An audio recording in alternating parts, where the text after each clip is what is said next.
জিহাদ বহুত পবিত্র একটা লফজ।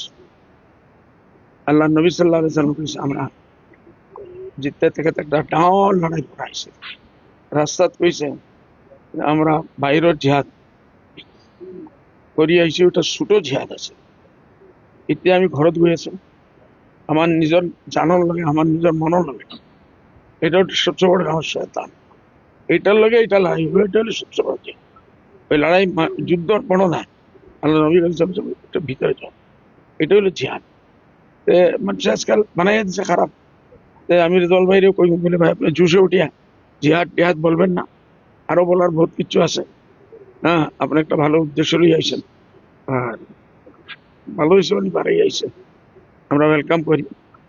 যে আমি ওনারে 12 ঘন্টা আগে 10 ঘন্টা আগে আমি ফোন করছি, রেজাল ভাই তুমি যেখানে যাইতেছ তোমার যে 20 বছর রেকর্ড জাতির লইয়া, ওটা ওখানে গিয়ে পাইবেন, ওকে তালা মারি দিবে না, মারতেই দিব না, না উচ্ছেদ দিয়ে তুমি মারতে পারবে না, এডুকেশন লিয়ে মারতে পারবে। 24 ঘন্টার ভিতরে ঘটনাই ঘটলো। এখনো উনি চিন্তা করে, আমি বলছি আমি বলবো না তুমি আমাদের দলে আসো, তোমরা বহুত উষর মানুষ, আমরা তো বহুত ছোট মোটো মানুষ।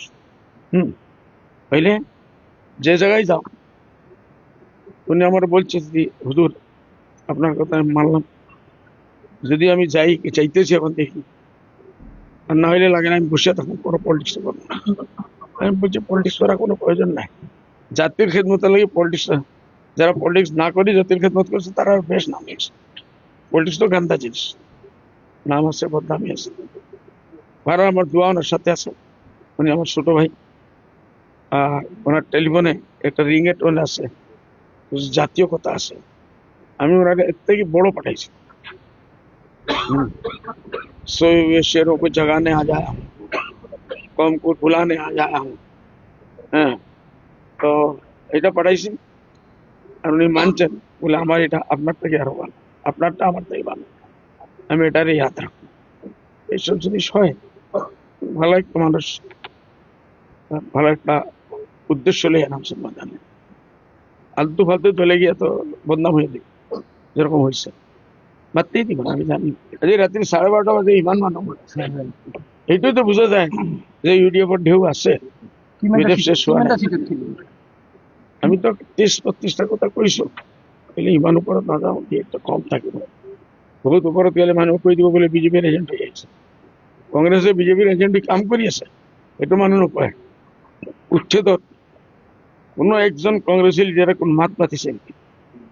গোৱালপাৰাত যে উচ্ছেদ হৈছে, ৰকিবুল হাছান সাহেবক প্ৰেছৰ মানুহে সুধিছে আপুনি কিয় ৰখা, বোলে আমাৰ ওপৰৰ পৰা বাধা আছে, ওপৰৰ পৰা বাধা আছে, ওপৰৰ পৰা বাধা আছে। মুসলমান মরিলে মরক, মুসলমানের ভোট আমার লাগে, আমি মুসলমান এক কম কংগ্রেস আজি আইএমডি নিয়ে মামলা কোনে আনিছে, ডিটেনশন ক্যাম্প কোনে আনিছে, এনআরসি কোনে আনিছে, ফরেনার ইস্যু কোনে আনিছে, সবর জন্মদাতা হল কংগ্রেস। বলে আমার মানুষ, মুসলমান মানুষ আন্ধা হয়ে যায়, পড়ালেখা নাই না।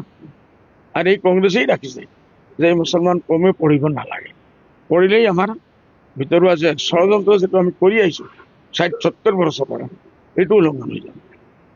চাওক, আমি এতিয়ালৈকে কৈছো যে আমি সকলো চলে আমাৰ নীতি, কংগ্ৰেছৰ নিচিনা পাৰ্টি যদি আগবাঢ়ি আহে আর আমার লগত মিত্রতা বিচাৰে, আমি নিশ্চয় 100% চিন্তা কৰিম। কেনে অসমৰ পৰা বিজেপিক বিদায় দিয়াৰ কাৰণে অনলি ওৱান ফৰ্মুলা, আমি সব এক হ'ব লাগিব। ইসকলে কিয় নুবুজে আমি নাজানো, সেইকাৰণে আমি কৰি যাব নালাগে, যে হ'ব দেখা যাব।